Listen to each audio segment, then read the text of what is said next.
বৈদেশিক মুদ্রা নিয়ন্ত্রণ আইনে রাজধানীর কোতোয়ালি থানায় দায়ের করা মামলায় সাবেক আইনমন্ত্রী আনিসুল হক ও দেশপলাতক সাবেক প্রধানমন্ত্রী শেখ হাসিনার উপদেষ্টা সালমান এফ রহমানের 5 দিনের রিমান্ড মঞ্জুর করেছেন আদালত।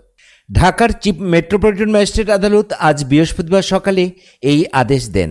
এ নিয়ে পৃথক 4টি হত্যা ও বৈদেশিক মুদ্রা নিয়ন্ত্রণ আইনের মামলায় তাদের মোট 30 দিনের রিমান্ড মঞ্জুর হলো।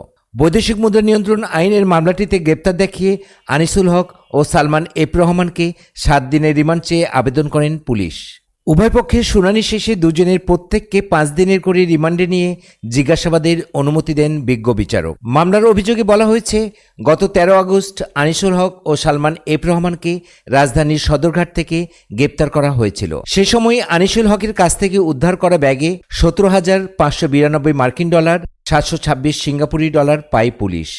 অপরদিকে সালমান এফ রহমানের কাছ থেকে উদ্ধার করা হয় 12,624 মার্কিন ডলার, 620 ফরাসি মুদ্রা, সংযুক্ত আরব আমিরাতের 8,500 মুদ্রা, 11,650 সৌদি রিয়েল, 779 সিঙ্গাপুরি ডলার, 150 পাউন্ড, 1,332 ইউরো ও 50,000 টাকা।